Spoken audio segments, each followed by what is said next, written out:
Yeehaw. Hello? Hello there, this is Eric. Oh, there you are. I'm not on Hi. video yet because I'm finishing a sandwich. Oh, good for you.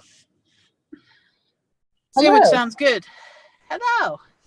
Hi. Sorry about that. I'm at a noisy train station, so I'm going to put myself on mute and let you all take care of the call. Where are you headed? I've just left East Hampton and I'm going into the city. And I was going to go into the city and go find a quiet place, but I had the other call prior to this. So anyway, Got it. I see your mobile. Yes. Hi, Eric. Hello, hello. And you've both been on calls, so it's really just talking about the agenda Yeah, this will be easy. yeah. So I'm just gonna sit here and listen to you talk and maybe jump in once in a while when the trains aren't moving. All right. Oops. There we go. Now that I'm mostly finished with my sandwich, I can join like a human being. Hi, Eric. Hello, hello. So I just came from a salt room. Have you guys experienced a salt room? Please describe what a salt room is. And that's not a salt, it's just salt, right? Yes, correct. SALT. It's 200 million year old Himalayan salt bricks that have been put together in a room where you go in and I didn't do this today, but I've done it before, where you sit in there and meditate or whatever for, I think it's 30 minutes. And it's to help with your sinuses, there's a lot of health reasons to do it. So it's a beautiful room just to be in there and look at this these salt bricks, Himalayan pink salt, and touch them, and just, you can buy the little balls to use as like stress balls if you want. You can't squeeze them, but it's just a really cool place. And now she's taken on this new product, which everybody knows about, CBD oil, right? So I've got my first try at CBD oil to see if its miracles will work on me like it's worked on others. So I'm feeling kind of feisty today. Feisty? I was just there helping her because she's a startup, and I got some of my own stuff going on, so it's cool. You know this call is being recorded, right? Oh.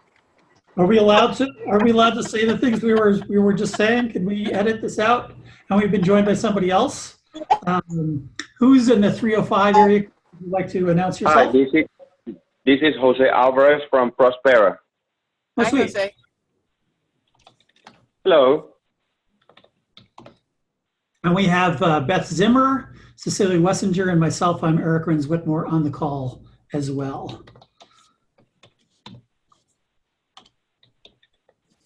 I don't think there was anything, what's the word? Illicit that I've shared, so I'm okay with the recording. Excellent. Do we want to do, so let's see. I'm just trying to think. I don't think anyone besides Cecilia was necessarily ready. Let's say, have you participated in any of the calls in the past few weeks on different goals by any chance? This is my second one. I participated about a month ago in one. All right. In that case, we may need a little bit of an update on structure. Unfortunately, Cecilia, I know you may not. Well, we'll see. We'll see how noisy it is in the background over there. But I'm not sure that I can dive in unless Beth can, as far as like how things are being structured these days. Yeah, I don't know that I can do what Celia could do, but just, Jose, have you seen the document that talks about the new call cadences that are coming up starting, I think, in a couple of weeks? Yeah, I received it. Thank you. I started going through it, and thank you for that. Okay, so that's generally, I think, what we were going to be talking about, right, Eric? Celia? Yes, and I think there's a couple other things that are on the list. So I mean, we could dive in there. There was also on the for those of us who received that Goal 1 update, one of the things that that Cecilia and everyone really have been interested in is how, how do we determine, or how can we measure what it is we're doing with this goal. So I know that's been on different folks' minds, but I think it's one of those things that as we move forward, we want to make sure that we're, at least building that into definitely, I think, the projects, but our pursuit of this goal in general. So I think the other thing that we want to talk about is some of the topics that we can start seeding into the conversation about inclusion. Like, what is it that you would like to learn about from each other or from content experts around that? And Jose, I apologize for all the noise. I'm in a train station right now in New York, so it's a little loud, and that's why I'm going to put myself on mute. So do you want to kick us off with a question or something to chime in? Maybe how you're arriving. I'm just, one of the questions that we ask each other when we start these calls is, how are you arriving today? And I'm still in the process of arriving. So I will popcorn to Beth and she talked a little bit about how she's arriving today. So, so I'll let her explain that just a little bit more. Thank you, Celia. So I'm arriving in a feisty mood. I've had a lot of challenges over the last couple of weeks with some family things, but I've dived back into a majority of focusing on work today, and I was able to meet with a startup entrepreneur, and her business is a Himalayan salt room where people can go in for salt therapy and clear their inflammation issues and such. And I was learning a lot about that type of thing and learning about CBD oil and all of that. So I just had a great win-win kind of experience. So I'm feeling good and excited to be here. And I'll popcorn to Jose. All right. Well, I'm arriving. I just had a little bit of a long day. I wasn't feeling well, so I kind of stayed home. But I'm feeling better now. I'm really looking forward to the phone call. I also had a very interesting start of the week. I have, we help a lot of Latino entrepreneurs with their businesses, and so I will say, well, we're able to help one here in the office where I work out, which is out of Charlotte, North Carolina.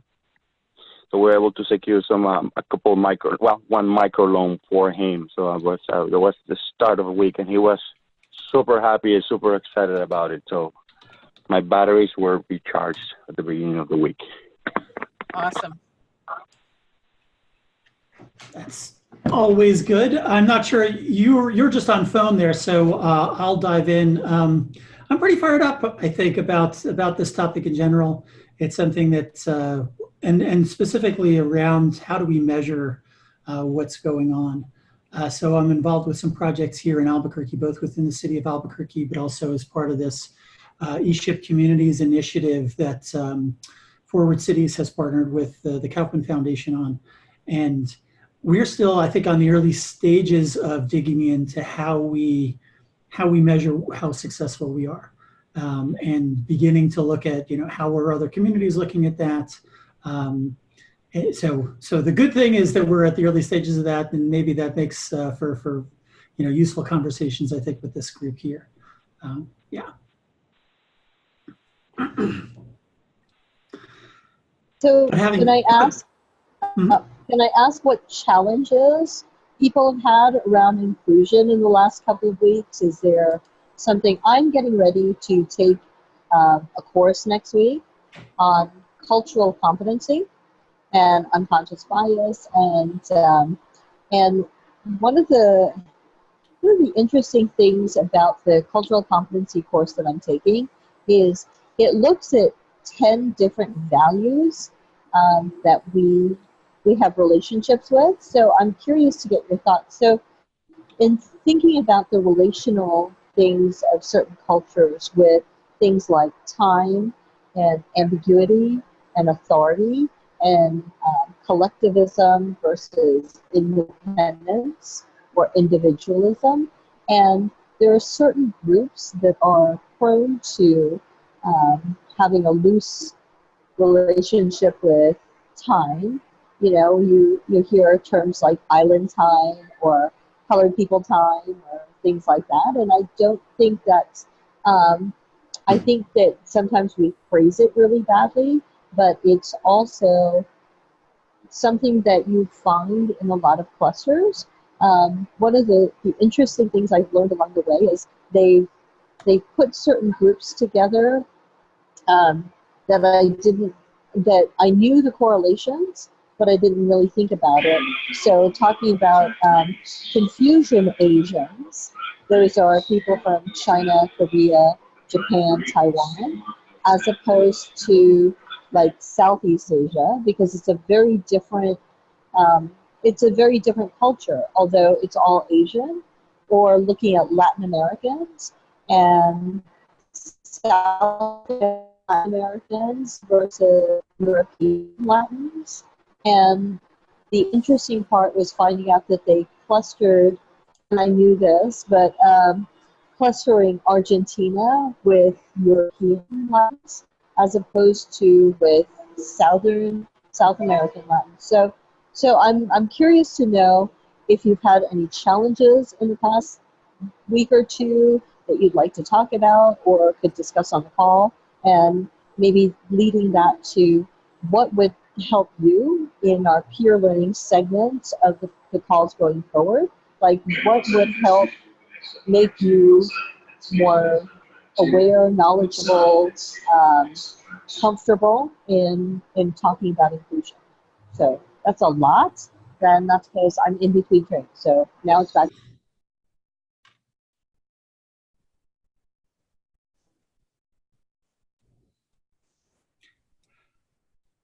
Oh, and we got Megan.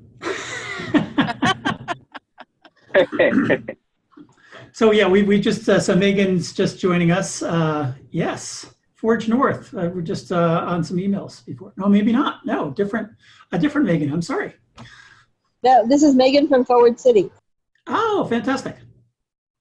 We're just diving in. So let's see. Do we want to restate the question? Basically, we've done some quick introductions about how we're all arriving.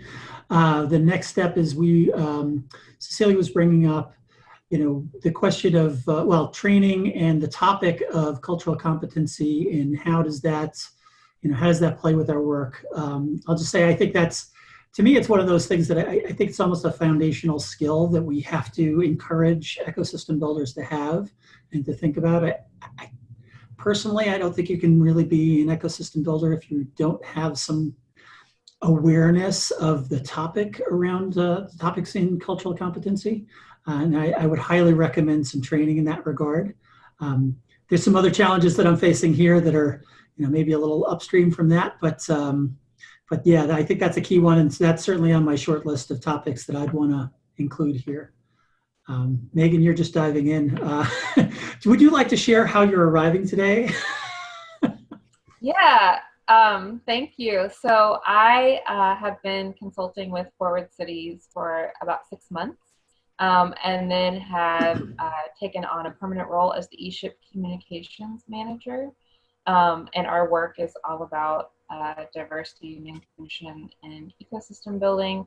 And so that's why I'm here. And this is my first time being on this call. I have watched one of the initial calls weeks and weeks ago that was recorded. So I'm grateful to be here, and will probably show up from a place of listening and just sort of getting the lay of the land. But if you have any specific questions that you want me to address, feel free to invite me to do that. So hopefully my internet connection is solid enough. I've got a switch that a little iffy, but I'm happy to be here, and I'm grateful to get to work with this group. And then also I'm working on the storytelling. Awesome. Less goal, extra goal. Yeah. Great to hear.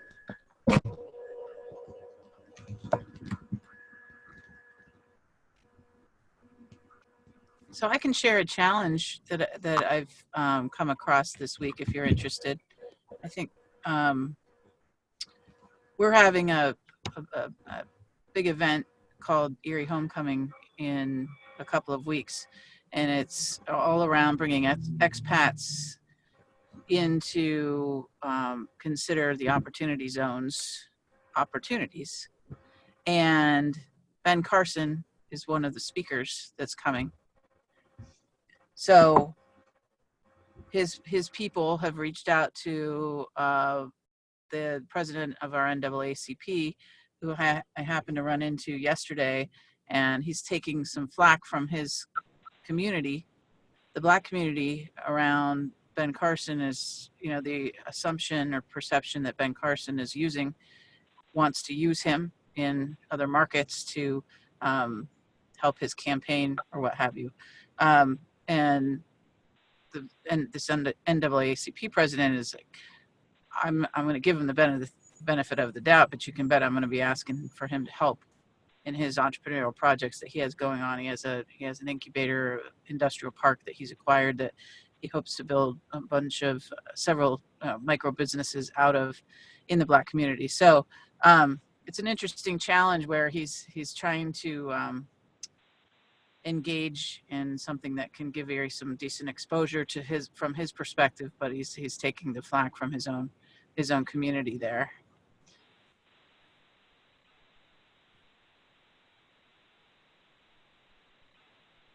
So how You're breaking up. How have you counseled him? How have I counseled him? You need to put yourself. I haven't counseled him. It was a conversation, and I was supportive certainly of his perspective, and I will be there at the event and support the right thing is occurring. But as far as counseling him, he wasn't really asking for counseling. He was more venting, and he's not necessarily someone that is up for counsel either necessarily. But if you guys have experienced something similar that you could provide some insights or ideas, that would certainly be helpful.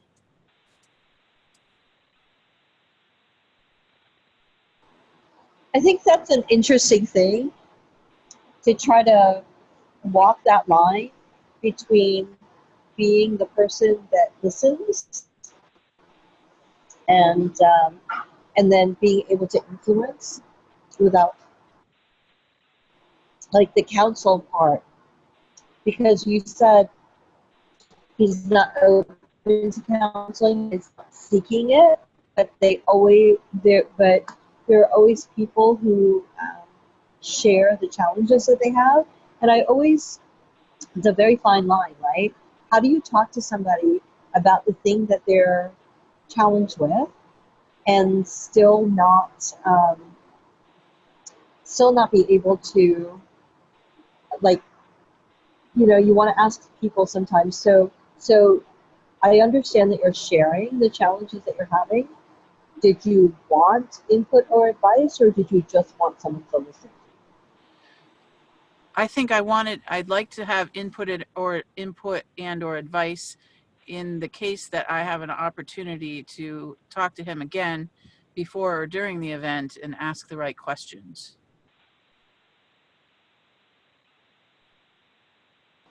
And hi, Ben. I'm at a train station. I'm going to let Beth and Eric play host because they're really good at that. So I'm just going to put myself back on mute. Hi, everyone. Sorry I'm late. I apologize. I had another call run over with a funder. I apologize. Hey, Ben. Thanks for joining us.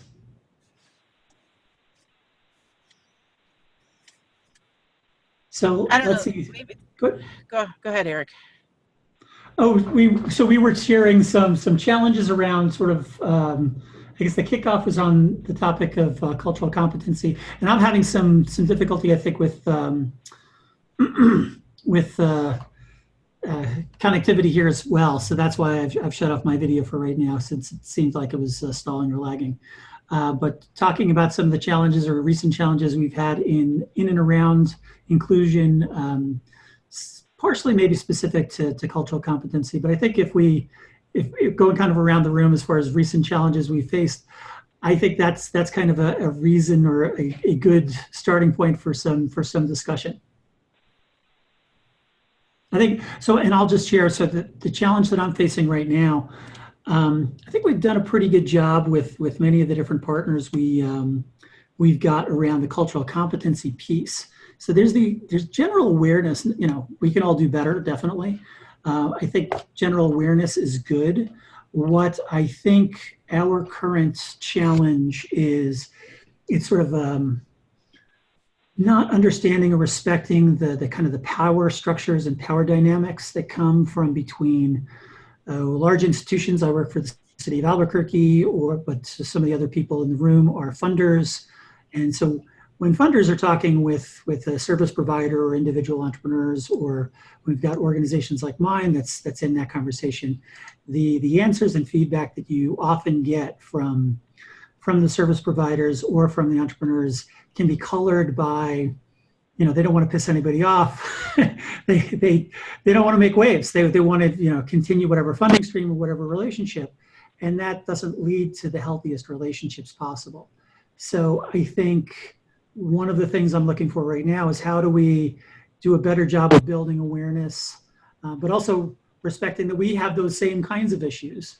As the city in this instance, we need to have good relationship with the folks who are providing funding to organizations. So how do we maintain that relationship, but acknowledge where there's some of these difficulties that don't allow people to speak their minds and participate fully? That's the challenge I'm working on right now.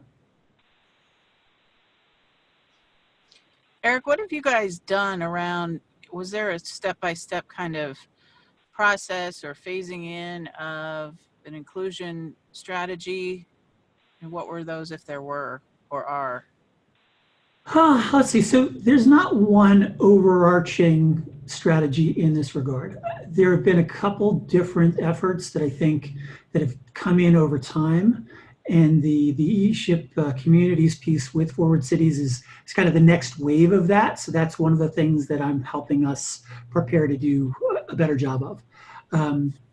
So I think in the past that the closest example is something that was part of Living Cities and is now our local instance of that is something called City Alive, which did a lot of work to get folks from different perspectives to share those perspectives, build trust, build awareness about what each other were doing.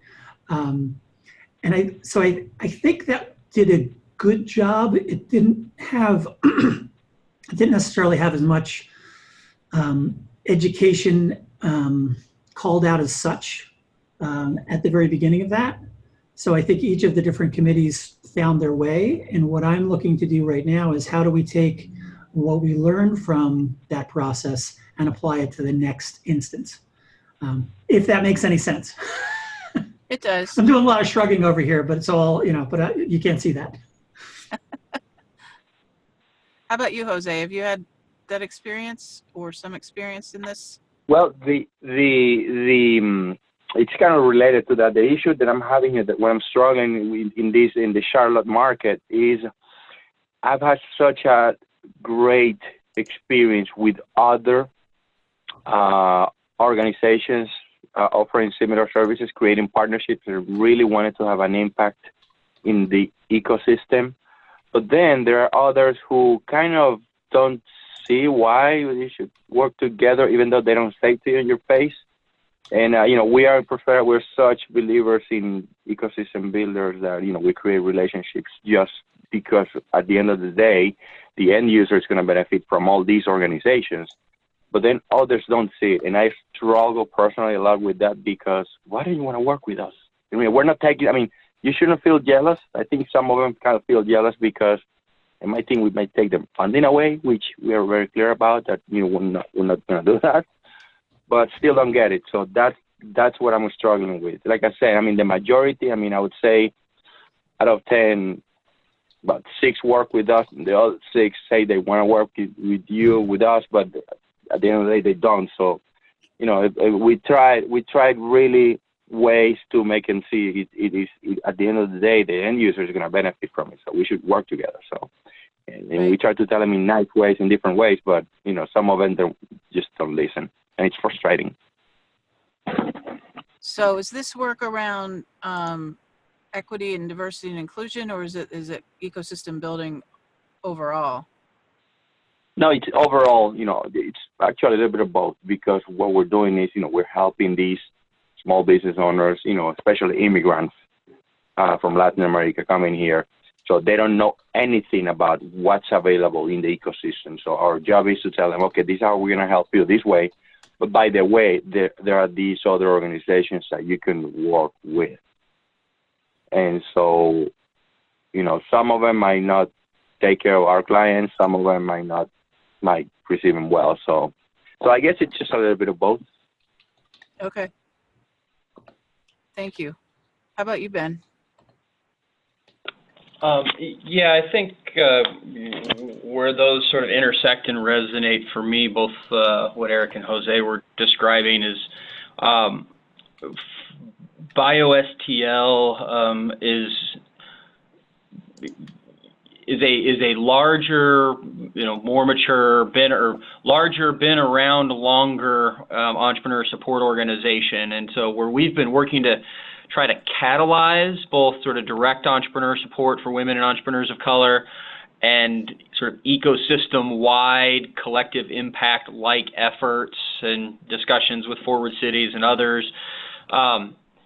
How we've struggled, and I heard a little bit in what Eric described, with balancing our role as a catalyst, as an organization who has resource and privilege to dedicate mind share to this, with not being out in front, real or perceived, being too far out in front, being controlling, sort of the 800-pound gorilla, really being human-centered, entrepreneur-centered designed, as opposed to sort of entrepreneur support organization-centered.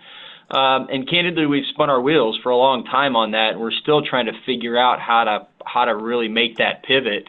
And so as I was listening to Eric and Jose describe, we're really in the midst of how do we as a region, particularly with an equity lens, as we evolve from diversity, inclusion, equity, how do we really have an equity lens that understands entrepreneur at the center versus just entrepreneur support organization at the center? And I don't know if there's a clear statement necessary there, or certainly not a clear question, but I'm finding difficulty both here in our community and on the phone here, kind of putting language to this experience that we're having, and trying to understand what role can we best play in catalyzing and being committed to the work, but really empowering the community and the entrepreneurs to lead the work. Does that make any sense, or does anybody have any experience that resonates with?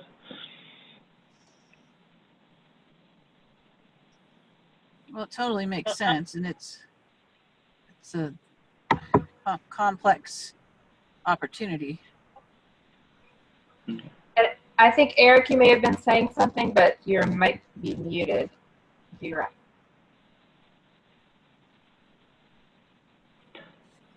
You're still muted. You see, is there a chat?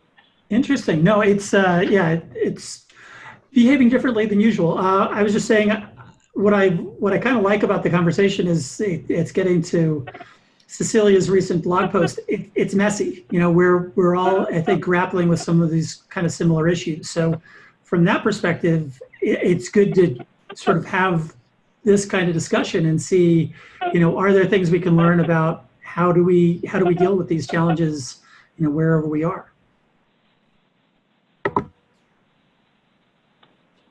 And this is Megan. I would add, anytime I've worked for a community-based organization or now a national nonprofit where it's set to address some of the deeper embedded societal challenges and issues around disenfranchisement, or really trying to bring folks together across lines of difference, that often within the dynamics of that organization, there can be some challenge points and opportunities where we end up dealing with some of those larger societal tensions in very specific interpersonal dynamics within our organization. So I think in order for us to be really culturally competent, like looking at our work at Forward Cities, you know, we're all about diversity and inclusion, and yet as an organization, which again, you know, is now coming up on 2 years, we're just now getting to a point of getting all of our staff to do some racial inequity training and doing some dismantling racism work within our immediate work community. And so just for me, and again, this is my first time on this call, it's more thinking about sort of how that those larger challenges are, like, what's the work that we can do in our smaller spheres and our smaller ecosystems that can really have a ripple effect and can also make sure that we're really doing the work on some deeper levels so that we can show up and model that well for the community members and the folks that we're serving and organizing in other ways. So that's just one thing that came up that I wanted to share. Yeah, I would second, this is Ben, I would second all of that, you know, in line with my previous description, and had some of these conversations with some of your colleagues at Forward Cities, you know, as we think about kind of transitioning our role from trying to be backbone and catalytic, you know, candidly, we've had a significant amount of activity and a fairly sort of public-facing activity and persona around diversity and inclusion for, you know, since about 2008.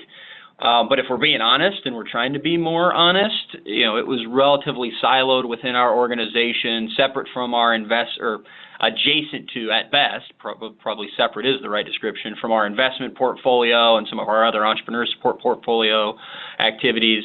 You know, it was sort of diversity inclusion was fairly siloed, and we hadn't done a good job of really shining the light on ourselves, right? Putting ourselves under the microscope, so to speak. And so, you know, we're talking through with Forward Cities about, you know, some engagement through our membership there, as well as participating in a national racial equity community of practice, really focused on building equity audit, equity lenses in entrepreneur support organizations, and taking the opportunity toward what Megan described to really, you know, kind of understand what is our mission, vision, values, you know, as related to equity, our organizational leadership, board, senior leadership, staffing, HR policy, financial policies, programmatic policies, you know, what do those mean in the way that we deliver services, in the way that we live in the community? What does that mean for equitable outcomes for entrepreneurs? And, you know, not surprising to anyone on this call, it's a much different and much, you know, from my sense, more difficult exercise for us to really be honest looking at ourselves than to project outward with a set of programs and activities that are necessary, but we're understanding increasingly insufficient to really achieve equitable outcomes around entrepreneurship ecosystem building.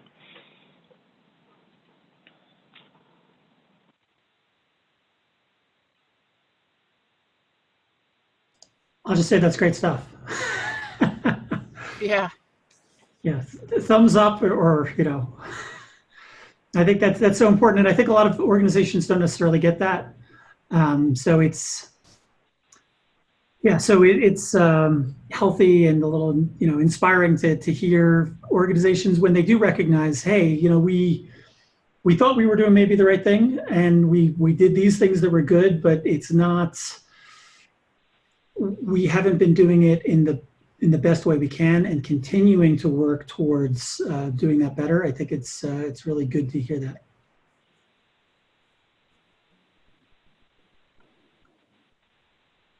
Have any of you engaged with the Racial Equity Institute and had them in your community?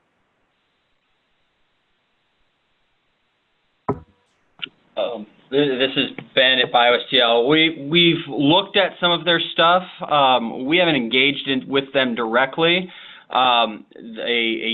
A different group known as called Crossroads has been kind of the central anti-racism, anti-bias kind of training framework that's been working throughout St. Louis around equity initiatives in the wake of the killing of Michael Brown and the Ferguson aftermath. So they've been doing a lot of the work with Forward Through Ferguson and even around health issues and education issues in lots of different sectors. So that's primarily who we've worked with, but we have tried to look at the Racial Equity Institute's work a little bit, and some of their models. I just can't say I've worked with them directly.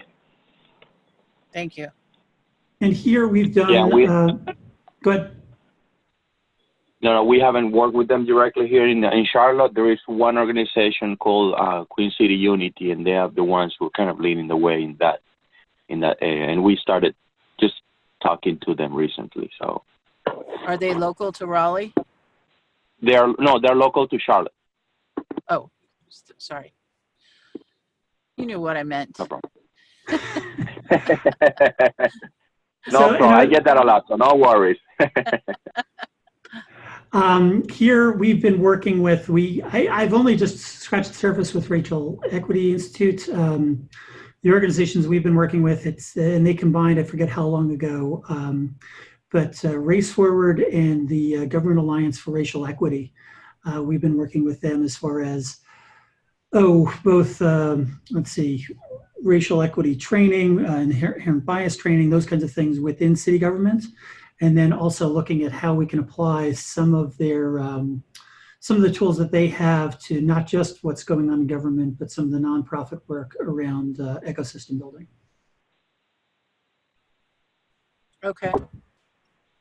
Do we have an existing list of resources for these types of dismantling racism workshops, diversity and inclusion workshops? I know that they talked about creating a speakers list within our group of, different topics, but are there any sort of national or international resource lists for people that want to do deeper work around this in the ecosystem? Okay. I see Cecilia is shaking her head now. Is that right? Okay. And Shrek, okay. Yeah.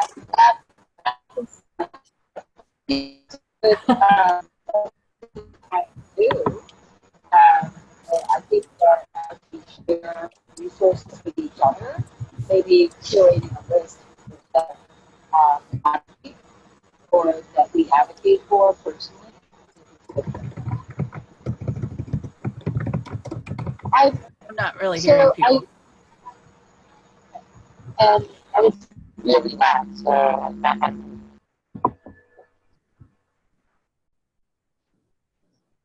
think we lost her. I couldn't hear anything that was said. Yeah, me neither. Okay. Oh, good. It wasn't just me. So we lost you, Celia, and Megan. I think she was saying that there was no list, necessarily a global list, but the Forward Cities list would be a good start, I would think.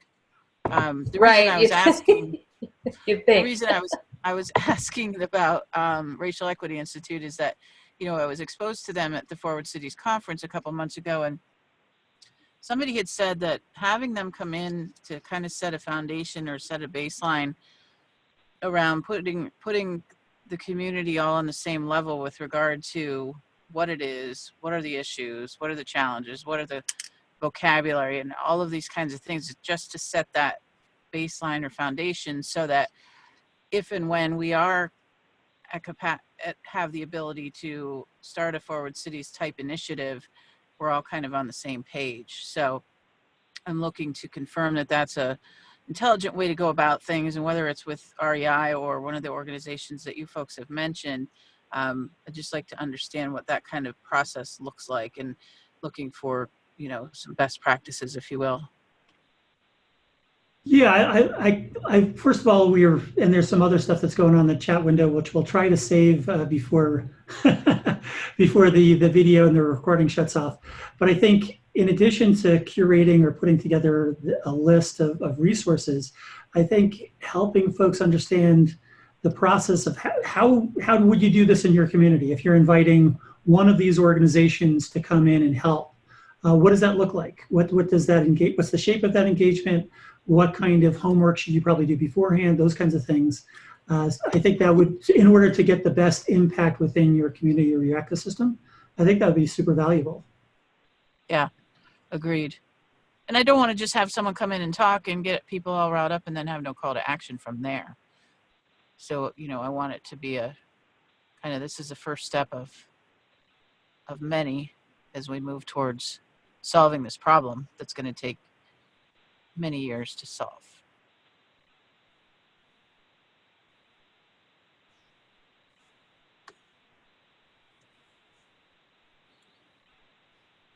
Other challenges that folks are experiencing, or how about some wins that you're proud of that you could share?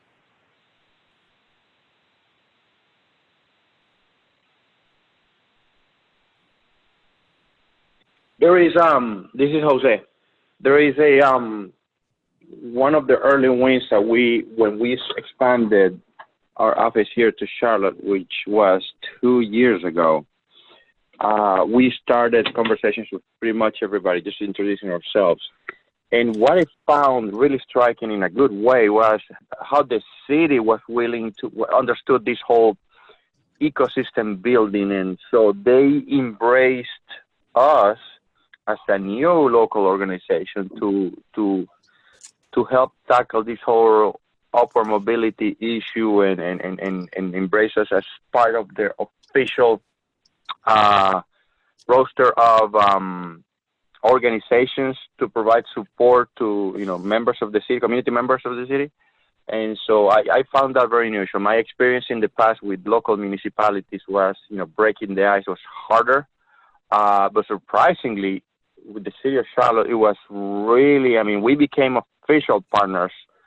And we went through all the paperwork really easily, and it took us like just 2 months, something like that.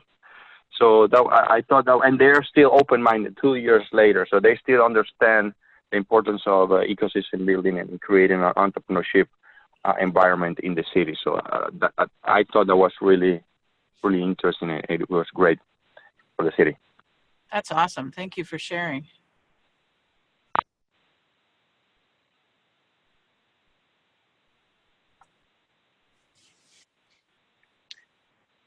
Anything else anyone wants to talk about, or should we just talk about what's upcoming? We've got a call. There's a webinar coming up, right? I'm not quite sure when. It's coming up pretty soon, I think, right? Anyone? Oh, I think one of the questions that I've got is I'd like to get sort of other people's thoughts on this. The inclusive field piece, I tend to think that there's a couple different ways to approach it. And I'm a little bit kind of worried about the focus seems to be mostly on how do we make sure that the organizations participating have sort of good diversity. But I'm wondering if are we really mostly talking about reducing barriers? Are we talking about increasing inclusion? I'm kind of wondering about those two dynamics, because I think either of those leads to different measures, different ways of measuring how effective we're being. So that's something I would hope we maybe get a little more clarity on before we get into the measures and data and all that kind of stuff. Yeah, that's a really good point. When you talk about, when we're talking about this goal, is it we have to be focused on the field level, sharing best practices and such around what's happening in other communities helps the field level improve, right? Making sure that the field level, the standing up of the profession activities are inclusive and equitable, they're two different things.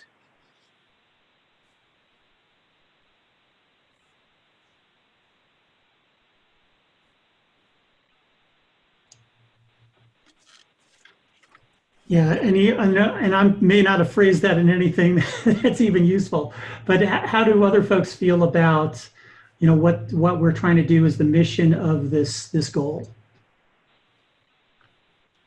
I think that the way, and based from my experience, from our experience with our organization, is it would be best and easier, I think, if we started by just decreasing barriers. That way we can work around, okay, so going back to the example that I had given earlier with my frustration with other nonprofits not willing to work with other ecosystem players. So that could be one specific that we can tackle. How many are not are working with us, and then how do we get over that? That could be, I guess that could be one way to start.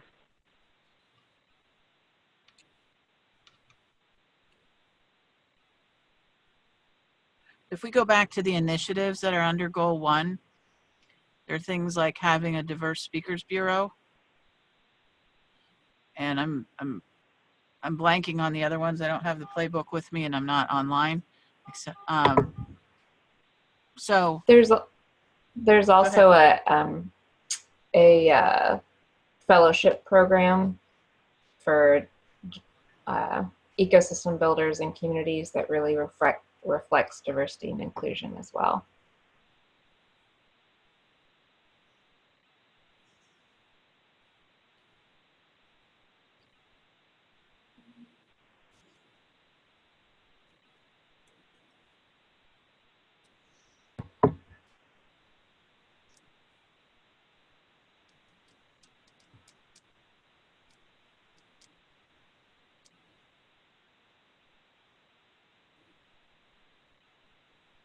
So I guess from that perspective, then looking at the goal and the initiatives underlying it, it is much more around,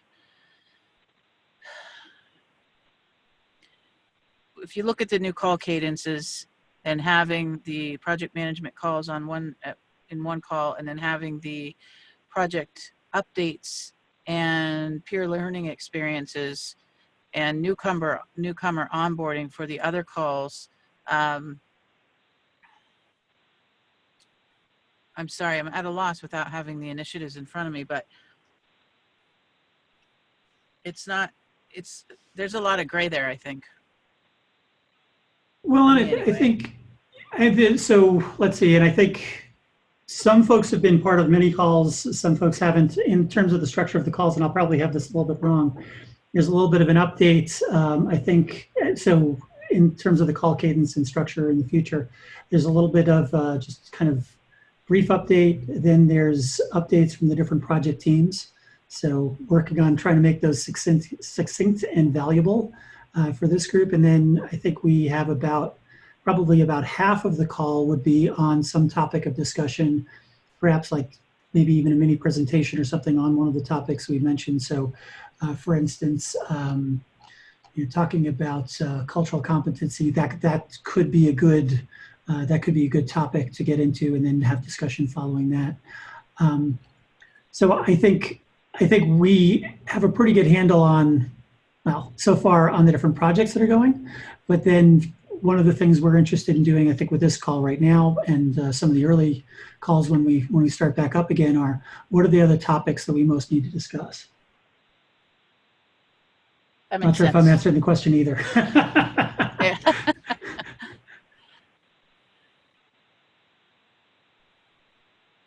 Okay. Do we know what initiatives under Goal 1 have legs?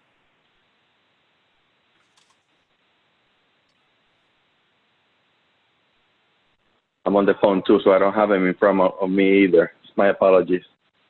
I just wonder, are there project teams formed or forming around the initiatives? And this is only, I think, my second call on Goal 1, so I've not really been in the loop. I ran to get my playbook. So there was the speakers bureau, and in some ways I think that might speak to resources, and I know that that's shared across some other goals. But I think, adding in the resources we talked about on this call makes a ton of sense. The Ecosystem Builder Fellowship, I seem to recall that morphed a little bit, but I do not know who the project owner is on that. The one that's at the top of the list is Diverse NRP Leadership. So, and again, I actually don't know where that project is, but I think that's sort of looking at the participation and the leadership of the different organizations that are, contributing, and how diverse are they, or how deeply do they acknowledge the importance of equity and inclusion? Right.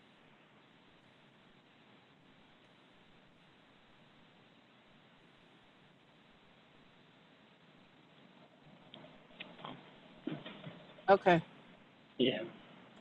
Right, but I'll say, so on the short list of something that might be potentially a collaboration between this group and the folks in quantified methods and all, is how really are we assessing the work that's happening in different communities around equity and inclusion? So I think that's something that sort of as the owners of the inclusion side of things, I think this group could really help lead that effort. Yeah. Cool. Yeah. Yeah, Anything else? no, I was just gonna say that makes sense to me. I would concur with that without, as someone else pointed out before, like during ESHIP, I did a different group this year than the inclusion group, so I don't know exactly where out of ESHIP some of the actions lined up related to these beyond sort of these calls that we were having even in advance of ESHIP. So as someone else already pointed out, I think kind of aligning whatever else might be out there with the actions Eric described, which I would concur, seems to be the next step, and Celia or otherwise probably in best position to do that. But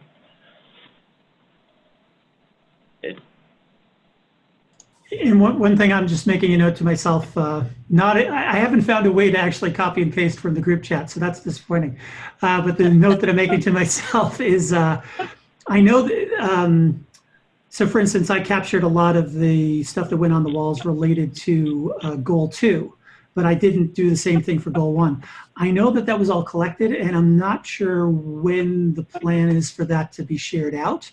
So that's one of the things that I think as we get into the new cadence, that's something that would be useful to have, and I'm not sure. So I'm got a note here to check in with Cecilia to see where that's at. Yeah, that's great. And I think once the new information is posted probably on the dashboard and the projects are consistently being updated, we're all going to be much more comfortable in understanding. Yeah. And that's someone may have already mentioned this. That's in essence sort of the purpose of the ESHIP webinar call at noon on Friday, or noon Central on Friday, right? Is to really sort of publicly launch that next step process, and kind of point to where everything's aggregated, point to the process related to each of the goals and their subgroups. Do I have the correct read on what the Friday webinar is about? I hope so. Eric, do you know? I think that's a good read. That's probably the common read we've got here. I think, in terms of sort of minimal viable products, it could be as simple as here's how to sign up for things, here's how to get a topic posted, and there's a document that they've got that they're developing to kind of help structure the calls.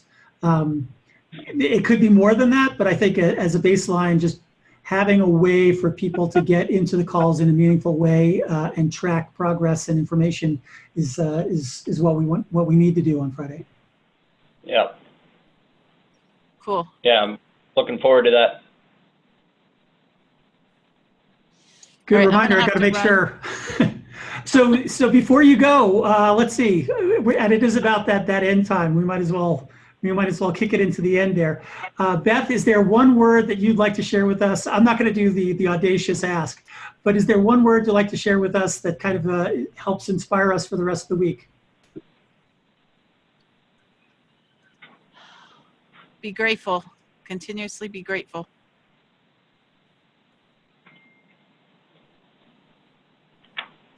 Jose? Enlightenment.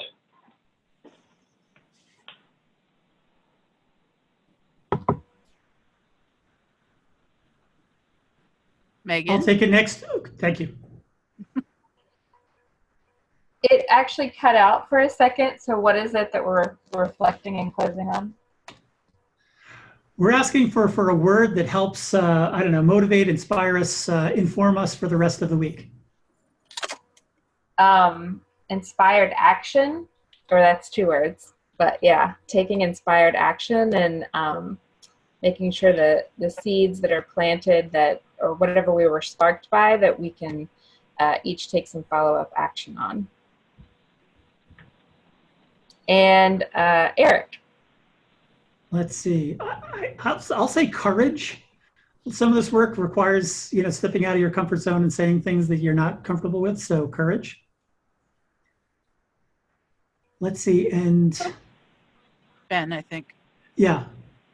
I thought you had forgotten about me, which I was okay with. I'm